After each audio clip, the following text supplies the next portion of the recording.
ጥምቀት የሚል ትርጉም ቀድሜ የጠየኩ ለዛ ጥምቀት ማለት ይሄ ውሃ ውስጥ መዘፈቅ ብቻ አይደለም መሰወር መቀበር የሚለውን ትርጉም ስለሚይዝ እዚህ ውስጥ የነበሩ ሰዎች ኢየሱስን ሳይቀበሉ ስለኖሩ ስለማይቀበሉ በኢየሱስ ውስጥ መግባታቸውን ለመግለጥ የተነገረ ንግርት ነው። ስለ ውሃ ባህር ውስጥ ስለመጥለቅ አይደለም ያወራ በኢየሱስ ስም ማመናቸውን ለመግለጥ ነው ተጠመቁ የሚለው በኢየሱስ ውስጥ ገቡ ማለት ነው። ውሃ ውስጥ ተጠመቁ እንዳትል ያንኑ ቀን ወዳው እስር ቤት ነው የገቡት ሁሉም ሰው። መቀበር በእምነት ነው የሚል ማስረጃ የት ቦታ ነው ያለ? ማውራት እኮ ይቻላል የፈለግነው ማስረጃ ላይ እኮ ነው። መቀበር በእምነት ነው የሚለው ምኑ ጋር ነው? እሱ ደግሞ ጴጥሮስ ላይ የተቀመጠው ጳውሎስ ያስረዳን ስለ ጥምቀት እና የኤፌሶን ሰዎች በኢየሱስ የተጠመቁ መሆናቸውን ታውቃለህ? አሪፍ ነው ግን ጥምቀት የሚለውን ትርጉም እስቲ ንገር። ጥምቀት ማለት ምን ማለት ነው? ያው ትምህርቱን በኢየሱስም እንደተጠመቁ ታውቃለህ? የኤፌሶን ሰዎች በኢየሱስ ስም ተጠመቁ ይላል። ያ ማለት የውሃ ጥምቀት ነው የሚያሳየው ወይስ ምንድን ነው የሚያሳየው? የምን ጥምቀት ነው? ማን ያጠመቃቸው? ኦኬ ማን ያጠመቃቸው? ተጠመቁ ነው ማለት አጥማቂውን አያሳይም። ራሳቸው ነው የተጠመቁ የሚለው። ራሳቸው ተጠመቁ በኢየሱስ ስም ተጠመቁ ነው አይደል የሚለው። አጠመቋቸው ይላል። አንድ ሰው ራሱን በራሱ ማጥመቅ ይችላል ወይ? በማንም ይጠመቅ ስለ አጥማቂው ያወራሉ። አንተ አጥማቂን ለምን እንደተጠመቁ ጴጥሮስ እንዳጠመቃቸው እያወራ ስለሆነ ነው። አሁን ጴጥሮስ አጠመቃቸው ልትላይ ነው አይደለም? እኔ ጴጥሮስም እዛ ጋር የለም እኮ ቤት እንዳመጣው ነው። ሰዎቹ ሲጠመቁ ምን አይነት ጥምቀት ነው የተጠመቁ ብዬ ነው ጠይቄ። ምን አይነት ጥምቀት ነው ብዬ ስጠይቄ ሌላ ጥያቄ ጠይቀኛለህ። ኦኬ ሰዎቹ ምን አይነት ጥምቀት ነው የተጠመቁት? ለምሳሌ ማቴዎስ ወንጌል ምዕራፍ 28:19 ላይ በአብ በወልድ በመንፈስ ቅዱስ ስም ስለማጥመቅ ተጽፏል። ያ ጥምቀት የውሃ ጥምቀት ነው ወይስ አይደለም የሚለው በምንድን ነው የምናውቀው? ይሳቆር ለአንም ደበላለከው ያኛውን ሳትጨርስ እዚህ ጋር መጣል። እሱንም እነግራለሁ። የሐዋርያ ስራን ሐሳብ ጨርሰው አልጨረስክም። እሱ ላይ እንቁ ማቴዎስ እሱ ላይ እንመጣለን።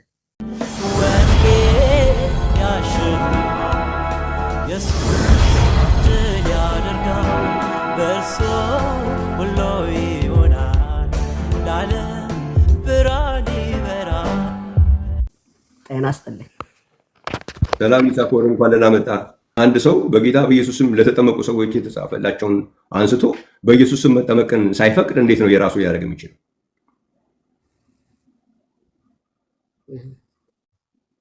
ይህንን ያሳያው። አዎ ይህንን እያጠናን ነው። የኤፌሶን መጽሐፍ እያጠናን ነው የነበረው እና የኤፌሶን ሰዎች በኢየሱስም የተጠመቁ መሆናቸውን ታውቃለህ? አሪፍ ነው ግን ጥምቀት የሚለውን ትርጉም እስቲ ንገር። ጥምቀት ማለት ምን ማለት ነው? ያው ትምህርቱን በኢየሱስም እንደተጠመቁ ታውቃለህ? የኤፌሶን ሰዎች በኢየሱስ ስም ተጠመቁ ይላል። ያ ማለት የውሃ ጥምቀት ነው የሚያሳየው ወይስ ምንድን ነው የሚያሳየው? የምን ጥምቀት ነው? ማን ያጠመቃቸው? ኦኬ ማን ያጠመቃቸው? ተጠመቁ ነው ማለት አጥማቂውን አያሳይም። ራሳቸው ነው የተጠመቁ የሚለው። ራሳቸው ተጠመቁ በኢየሱስ ስም ተጠመቁ ነው አይደል የሚለው። አጠመቋቸው ይላል። ተጠመቁ በኢየሱስ ስም they were baptized ነው የሚለው። በሌላ ሰው የተጠመቁ they were baptized ያጠመቃቸዋል። በኢየሱስ ስም ተጠመቁ የሚለው ሰዎቹን ነው ተጠማቂውን ነው እያወራል እንጂ አጥማቂውን ያወራል እዛ ጋር። አይ ስለ አጥማቂው ሳይሆን የተጠመቁት ሰዎች አጥማቂ እንዳጠመቃቸው ነው they were baptized ነው የሚለው። እንደዛ አይደለም። አሁን በኢየሱስ ስም የኤፌሶን ሰዎች እንደተጠመቁ ነው የሚያወራው አይደል? ማን አጠመቃቸው? ስለ አጥማቂ አያወራም። ተጠማቂዎቹ ግን የተጠመቁት በማስም ነው የሚለው። ሰው አጥማቂ ሳይኖረው መጠመቅ ይችላል በራሱ ጋር እንመጣለን። ይሄንን ቃሉን በደንብ እንዲገባን ነው። ለምሳሌ አሁን ጥምቀት የሚለውን ትርጉም ራሱ የጠየቅኩ ለዛ ነው። ጥምቀት የሚለው ትርጓሜው የቃሉ ትርጉም እንዴት ብለህ ነው የምትፈታልኝ ሐሳቡን የምትገልጥልኝ? አሁን እሱን እድል አንተ ሰጣለሁ። ግን አሁን እነኚህ ሰዎች ጥምቀትን በራሳቸው ነው የሚጠመቁት? ራሳቸውን በራሳቸው ማጥመቅ ይችላሉ? አጥማቂም ባላሳየ ቦታ ላይ ልናይ አንሄድም። አሁን ስለ ሰዎቹ ነው እያወራል አይደል? እዛ ጋር ሰዎቹን በኢየሱስ የጠየቁን ሰምተሃል? ይሳቆር የጠየቁን ሰው አንድ ሰው ራሱን በራሱ ማጥመቅ ይችላል? ለሁሉ ይሄንን ሐሳብ ነጋሪ አለ ወይም አመልካች አለ ወይም ይሄንን ጉዳይ የሚጠቅም አለ። በተጠቆማ ጊዜ ላይ ጠቋሚው ከጠቆማ በኋላ ጠቋሚው አጠመቃ ነው የሚለው ተጠመቁ ነው የሚለው። ሰዎች ራሳቸውን በራሳቸው ማጥመቅ ይችላሉ ወይ? እዚህ ጋር ያለው ግን አጥማቂ አለ ወይ? ሰዎቹስ በራስ ሰዎቹን አይደለም ወይ የተጠመቁ ሰዎችን ነው የሚያወራው። ለዛ ነው እኮ ትርጉሙን ካልፈተኸው በቀር ዝም ብለህ አሁን አንተ ይሳኮር አንተ በምትለው እኮ እየጠየቁ አንድ ሰው ራሱን በራሱ ማጥመቅ ይችላል ወይ? በማንም ይጠመቅ ስለ አጥማቂው ያወራሉ። አንተ አጥማቂ እንደምን እንደተጠመቁ ጴጥሮስ እንዳጠመቃቸው እያወራ ስለሆነ ነው። አሁን ጴጥሮስ አጠመቃቸው ልትላይ ነው አይደለም? እኔ ጴጥሮስም እዛ ጋር የለም እኮ ከየት እንዳመጣው ማን ያጠመቃቸው? እዛ ጋር ማን ነግሯቸው? ማን ነው የተናገሩት? እኔ የጠየኩ ያለሁት ሰዎቹ መጠመቃቸውን ነው የሚነግረን እዛ ቦታ ላይ። ሰዎቹ ሲጠመቁ ምን አይነት ጥምቀት ነው የተጠመቁ ብዬ ነው የሚጠይቅህ። ምን አይነት ጥምቀት ነው ብዬ ስጠይቅህ ሌላ ጥያቄ ጠይቀኛለህ። ኦኬ ሰዎቹ ምን አይነት ጥምቀት ነው የተጠመቁት? አንድ ሰው ራሱን በራሱ ማጥመቅ ይችላል ወይ? ለዚህ መልስ ስጠኝ። በራሱ አያጠምቅም ጥምቀት ማንም ሰው። ኦኬ ስለዚህ ሐዋርያት ሥራ ምዕራፍ 19 ቁጥር 5 ላይ they were baptized in the name of Jesus Christ ሲል አጥማቂ የላቸውም? ሐዋርያት ሥራ ላይ እንደዚህ አንድ ጥያቄን እንደዚህ ላድርግልህ። they were baptized in the name of Jesus ሲል ፓሲቭ ቮይስ ነው? አማርኛ አድርገው ሰዎች ይስሙ። አማርኛ ሰዎች እንዲሰሙ ስለምፈልግ ግልጽ ነው። በአማርኛው ግልጽ ያልሆነውን ደግሞ በእንግሊዝኛው ግልጽ እንዲሆንላቸው ነው የምነግራቸው። ምንም ያስፈራ ነገር ነው። አማርኛው ነው። ይሳኮር እኔ እየተናገርኩኝ ጣልቃ አትግባ። እኔ አንተ ስትናገር እያዳመጥኩ ነው። ስለዚህ እኔ ስናገር ደግሞ አትደርብ። የምትደርብ ከሆነ መነጋገር አልችልም። እሱ ሌላ ችግር ነው የሚሆነው ማለት ነው። ስለዚህ አማርኛው ላይ በጌታ በኢየሱስ ክርስቶስ ስም ተጠመቁ ነው። ኦኬ ተጠመቁ ሲል አያሳይም፣ ግልጽ አይደለም። ራሳቸውም ተጠምቀው ሊሆን ይችላል አልክ። ኦኬ ስለዚህ አላልኩ በራሳቸው አላልኩ። አሁን ፕሊዝ ያላልኩትን አትበል። ቃሉን ብቻ በልና ንገረኝ። ምን እንድትል እንደፈለክ ንገረኝና ልንገርህ። ልስማ። ያቆር አታቋርጠኝ እንጂ እድል ስሰጥህ ትናገራለህ እኮ።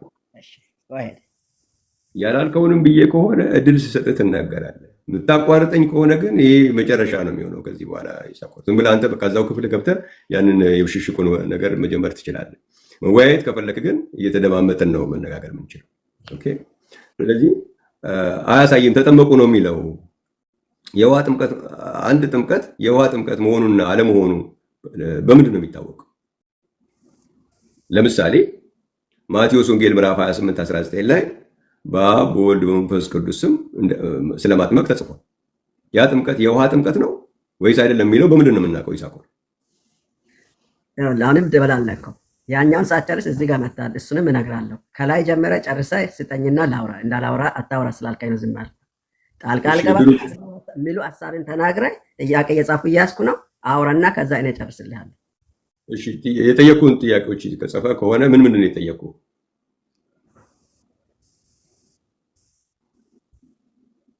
አሁን የጠቀስከው ሐዋርያ ሥራን አይደል? መጀመሪያ የጠቀስከው የሐዋርያ ሥራን ሐሳብ ጨርሰው አልጨረስክም። እሱ ላይ እንቁ። ማቴዎስ እሱ ላይ እንመጣለን። እዚህ ጋር ይሳኮር ሐዋርያ ሥራ ላይም ሆነ ማቴዎስ ላይ የጠየቁት ጥያቄ አንድ ጥያቄ ነው። ምንድን ነው የጻፈው? ማቴዎስን ስላነሳ ነው የገባው ጣልቃ። ማቴዎስን ተሆነ ያኛውን ንገረኝ። ሐዋርያ ሥራ ላይ የተጠመቁ ሰዎች አሉ፣ ጥምቀት ያጠመቀ ሰው አለ ብላ ይሳኮር ጽፌያለሁ ብለኸኛል። ጥያቄ የጻፍከው ጥያቄ ምንድን ነው?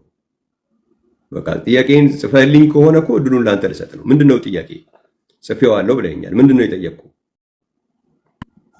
ሐዋርያ ሥራ ላይ ያለው ጥምቀት የውሃ ጥምቀት እንደሆነ ነግረህ ነው አንተ እየተናገርካለሁ። የውሃ ጥምቀት እንዳልሆነ ላሳይ ነው።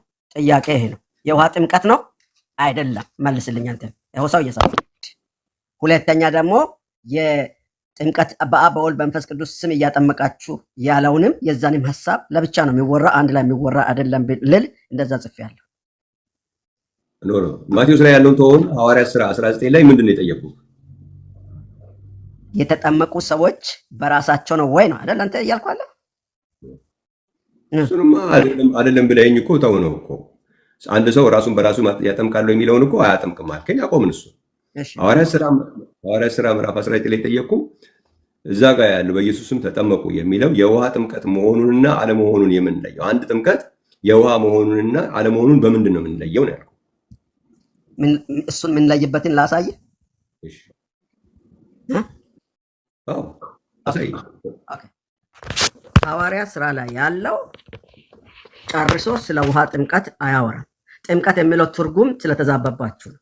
ጥምቀት የሚለው እዛ ጋር ያለው ሐሳብ ስለ ውሃ ጥምቀት ሳይሆን በክርስቶስ ኢየሱስ አምኖ ስለመዳን በክርስቶስ ውስጥ ስለመሆን ነው የሚያወራው። በክርስቶስ ውስጥ ሆኑ ነው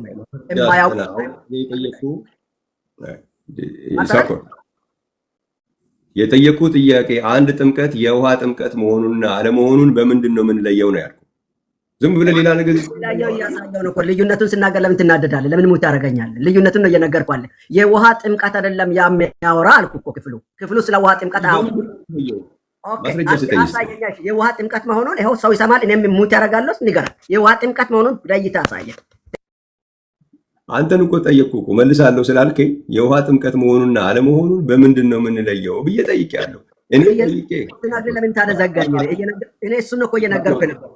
እሱን አልነገርኩም? የውሃ ጥምቀት አይደለም የምንለይበት ምክንያት እዛው ክፍል ላይ ነኝ ያለ እዛው ነኝ ያለው የትም ማስረጃ አንተ ባስተማርከው ኤፌሶን ላይ ያለውንም እና ሐዋርያ ስራ ምዕራፉን ሄደ አንብቦ አንተ አሁን የጠቀስካቸው ጥቅሶች በሙሉ ስለ ውሃ ጥምቀት አያወሩም። በክርስቶስ ኢየሱስ ስለማመን ነው ያወሩ። በክርስቶስ ማስረጃ አንድ ሰው ጥምቀት በማመን አንድ ሰው አመነ ማለት ተጠመቀ ማለት ለመሆኑ ማስረጃ ስጠኝ። ይኸውልህ እዛ ጋር ለምሳሌ ጴጥሮስ አይደል ሐዋርያ ስራ ላይ የተናገራቸው አይሁዶችን በእናትህ እንዴት አድርጌ ነው የምነግርህ? አሳየኝ የምትለው ሐዋርያ ስራ ነው እኮ እያወራህ ምዕራፍና ቁጥር መጀመሪያ ስጠኝ። አንተ አሁን ያስተማርከው መጽሐፍ መረጃ ነው። ሐዋርያ ስራ ምዕራፍ 2ን ይኸውልህ ለምን ሳምታ ጨርሳ አይነ ጥቅሱን በአንድ ጥቅስ እንድነግርህ ነው የፈለከው። ምዕራፍ 2ን አንብበው። ምዕራፍ 2 ቁጥር ስንት ላይ ቁጥሩን ደርሰየው እዛ ጋር ተጠመቁ ይላል አይደል? 3000 ሰው ተጠመቀ የሚለው የውሃ ጥምቀት ነው የሚያወራው። ንገረን። በምንድን ነው የምናውቀው? ጥያቄ ነው የጠየቁት። የውሃ ጥምቀት እንዳልሆነ የምናውቀውን ልናገር ለምን ታደናቅፋል? እሱን ልንገራ ይስሙሉ። ንገረኝ። በቃ እኔ ሳወራ አድምጠህ ጨርስ። ከዛ በኋላ ቅዳና አስቀምጠው። ይኸውላችሁ አሁን እያወራ ያለው 200 ምናምን ሰው አለ። የሚያወራው ያለው ሐዋርያ ስራ ላይ ያለውን ጥምቀት ነው። እነኛ ሰዎች ተጠመቁ የሚለው በክርስቶስ ኢየሱስ እንዳመኑ ለመግለጥ ነው። በክርስቶስ ውስጥ እንደገቡ ለመግለጥ እንጂ ባህር ውስጥ ገቡ አይልም። ውሃ ውስጥ መግባታቸውን በምንም ይሳቆር ባህር ይሁን ውቅያኖስ ይሁን ማስረጃ ስጠን።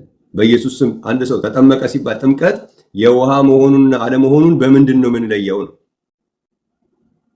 ውቅያኖስ ባህር እሱ መልስ አይደለም። መጽሐፍ ቅዱስ ላይ ጠቅሰ ጥምቀት የውሃ ሲሆን በምንድን ነው የምናውቀው?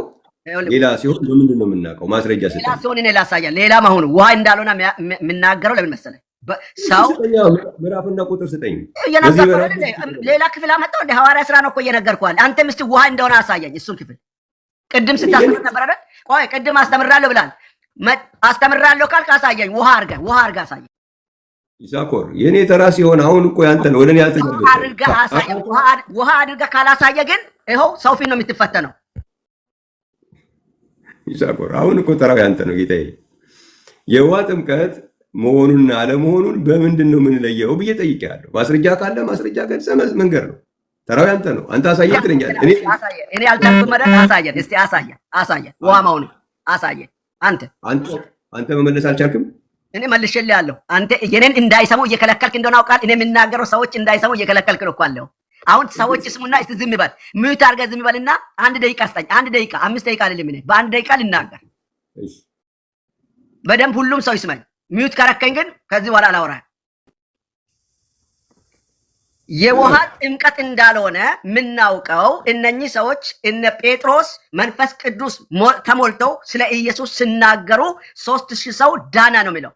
ያም ተጠመቀ ይላል መጽሐፉ። ተጠመቀ ነው። ጥምቀት የሚል ትርጉም ቀድሜ የጠየኩ ለዛ። ጥምቀት ማለት ይሄ ውሃ ውስጥ መዘፈቅ ብቻ አይደለም፣ መሰወር፣ መቀበር የሚለውን ትርጉም ስለሚይዝ እዚህ ውስጥ የነበሩ ሰዎች ኢየሱስን ሳይቀበሉ ስለኖሩ ስለማይቀበሉ በኢየሱስ ውስጥ መግባታቸውን ለመግለጥ የተነገረ ንግርት ነው።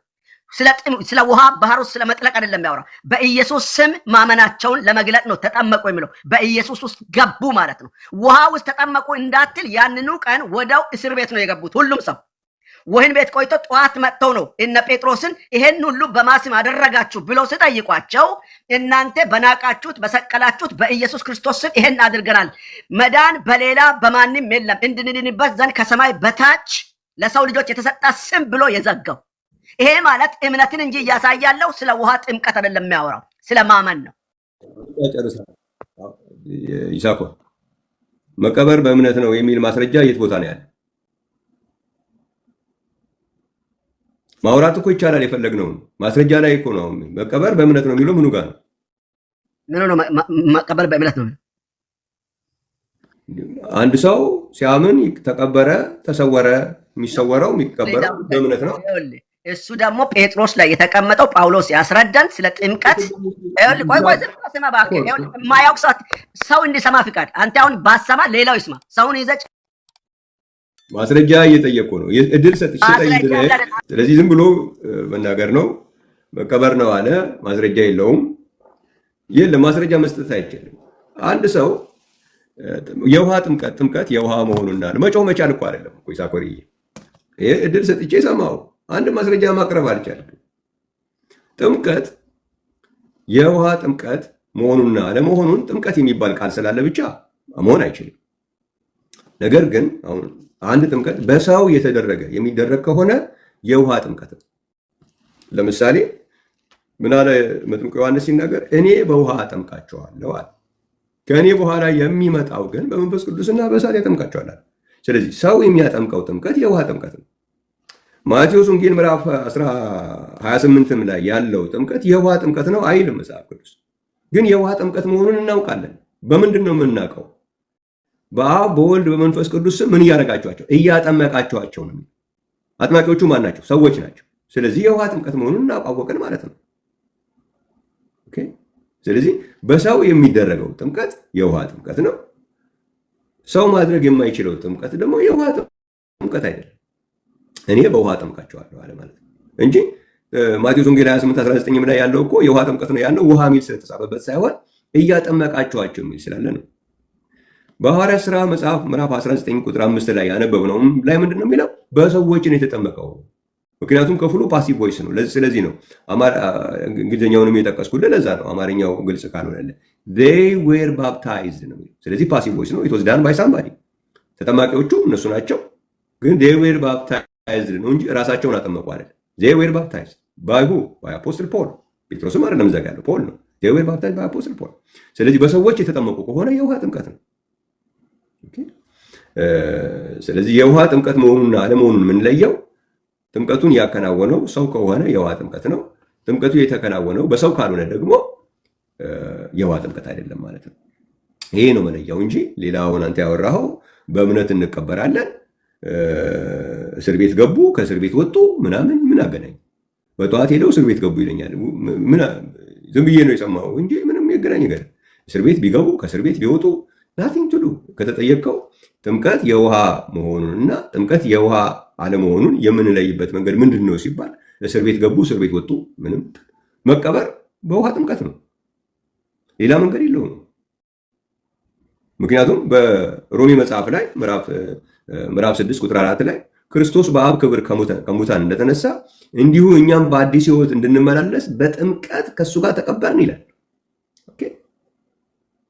በጥምቀት ይሄ ጥምቀት የውሃ ጥምቀት ነው። በምንድን ነው የምናውቀው? ይሄ ጥምቀት ከትንሣኤ ጋር የተያያዘ ጥምቀት ነው። ከትንሣኤ ጋር ስለሚያያዝ ምን ይላል? ከክርስቶስ ጋር አንድ ትሆኑ ዘንድ የተጠመቃችሁ ከሞቱ ጋር አንድ እንደሆኑ ዘንድ እንደተጠመቃችሁ አታውቁምን? ይላል። ከሞቱ ጋር ከዛ ምን ይላል? ሞቱን በሚመስል ሞት ከተባበረ ትንሣኤውን በሚመስል ትንሣኤ ደግሞ ምን እናደርጋለን? እንተባበራለን። ስለዚህ እዚህ ጋር ሞቱን፣ ቀብሩን፣ ትንሣኤውን የምንተባበርበት ጥምቀት የምን ጥምቀት ነው ስንል አንደኛ ጴጥሮስ ምዕራፍ 3 ላይ ሄዳችሁ ስታነቡ ምን ይላል? ጥቂት ሰዎች በኖህ ዘመን ምንድን ነው 8 ነፍስ በኖህ መርከብ ጊዜ የዳኑበትን ያነሳና ሐዋርያው ጴጥሮስ የሚናገርበት አንደኛ ጴጥሮስ ምዕራፍ 3 ላይ ምንድን ነው የሚለው? ጥቂቶች ማለት 8 ነፍስ በውሃ የዳኑበት መርከብ ሲዘጋጅ የእግዚአብሔር ትዕግስት በኖህ ዘመን በቆየ ጊዜ ቀድሞ አልታዘዙም። ይህም ውሃ ደግሞ ማለት ጥምቀት ምሳሌ ሆኖ አሁን ያድነናል። የምን ጥምቀት ነው? ያለው የውሃ ጥምቀት። የሰውነት ዕድፍ ማስወገድ አይደለም። በክርስቶስ ኢየሱስ ምንድን ነው? ትንሣኤ ነው። ስለዚህ ከክርስቶስ ትንሣኤ ጋር የሚገናኘው ጥምቀት የምን ጥምቀት ነው? የውሃ ጥምቀት ነው። ስለዚህ አወቀ ነው ማለት ነው። ሮሜ ላይ ያለው ከትንሣኤ ጋር የሚገናኘው ጥምቀት የውሃ ጥምቀት መሆኑን አገኘ ነው። ስለዚህ የምንቀበለው በውሃ ጥምቀት ስንጠመቅ ነው እንጂ ተቀበርን የሚባለው በእምነት ተቀበርክ የሚባል ነገር የለም። ስለዚህ እግዚአብሔር የተመሰገነ ይሁን። እግዚአብሔር ይባረክ። በጌታ በኢየሱስ ክርስቶስም ያልተጠመቃችሁ ሰዎች የኤፌሶንን መጽሐፍ እየጠቀስን ጊዜያችንን ማጥፋት የለብንም። የኤፌሶን ሰዎች በጌታ በኢየሱስ ስም ምን ሆኑ ይላል? ተጠመቁ ይላል። እግዚአብሔር የተመሰገነ ይሁን። ስለዚህ በኢየሱስ ክርስቶስ ስም ለመጠመቅ ፈቃደኛ ሳንሆን ለኤፌሶን ሰዎች የተነገረላቸውን ነገር ዝም ብሎ ማግኘት ይላል። እግዚአብሔር ይመስገን። የኢየሱስም ጥምቀት የውሃ ጥምቀት ለመሆኑ ደግሞ ሌላ ማስረጃ ልስጣችሁ። ሐዋርያት ሥራ ምዕራፍ 10 ላይ ሐዋርያት ሥራ ምዕራፍ 10 ላይ እግዚአብሔር ይመስገን ምን ይላል? ሐዋርያት ሥራ ምዕራፍ 10 ቁጥር 48 ላይ ከ47 ጀምሮ በዚያን ጊዜ ጴጥሮስ መልሶ እነዚህ እንደኛ መንፈስ ቅዱስን የተቀበሉ እንዳይጠመቁ ውሃን ይከለክላቸው ዘንድ የሚችል ማን ነው አለ። በኢየሱስ ክርስቶስ ስምም ይጠመቁ ዘንድ አዘዛቸው ይላል። ስለዚህ በኢየሱስ ስም የምንጠመቀው ጥምቀት የምን ጥምቀት ነው? የውሃ ጥምቀት ነው። ቁልጭ ብሎ ነው ያለው። ስለዚህ ሰዎች የውሃን ጥምቀት በጌታ በኢየሱስ ስም እንዳይጠመቁ እንደ ጽዩፍ ነገር እንዲቆጥሩ የሚደረገው አስተምህሮ ትክክል አይደለም። ያን ካልን በኋላ ሰዎች በጌታ በኢየሱስ ክርስቶስ ስም የውሃ ጥምቀት ሳይጠመቁ በጌታ በኢየሱስ ክርስቶስ ስም ለተጠመቁ ሰዎች የተባለላቸውን ነገር ደግሞ ክሌም ማድረግ ደግሞ አይቻልም። እግዚአብሔር ይመስገን። እነዚህ የኤፌሶን ሰዎች በኢየሱስ ክርስቶስ ስም የተጠመቁት ናቸው። ዓለም ሳይፈጠር አስቀድሞ በክርስቶስ ተመርጣቸዋል የተባሉት እነዚህ ሰዎች ናቸው። ለተስፋ ቃል ኪዳን እንግዶች አይደላችሁም የተባሉት እነኚህ ሰዎች ናቸው። በኢየሱስ ስም የተጠመቁ ሰዎች ናቸው። በጸጋ ድናቸዋል የተባሉት እነዚህ የኤፌሶን ሰዎች ናቸው። በሐዋርያትና በነቢያት መሰረት ላይ ታንጻቸዋል የተባሉት በኢየሱስ ክርስቶስ ስም ለመጠመቅ ፈቃደኞች የሆኑት ናቸው።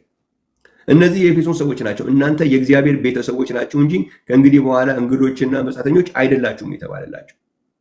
እግዚአብሔር የተመሰገነ ይሁን። ስለዚህ ወገናችን ይሳኮር የሁሉ ጊዜ የተሰጥቶት ያው ዝም ብሎ ምንም ማስረጃ የለውም። እንግዲህ እግዚአብሔር ይመስገን። ወደፊት እንድታጠና መጽሐፍ ቅዱስ መጮህ ብቻ አይደለም፣ ዝም ብሎ ብቻ ሳይሆን ማጥናት ያስፈልጋል።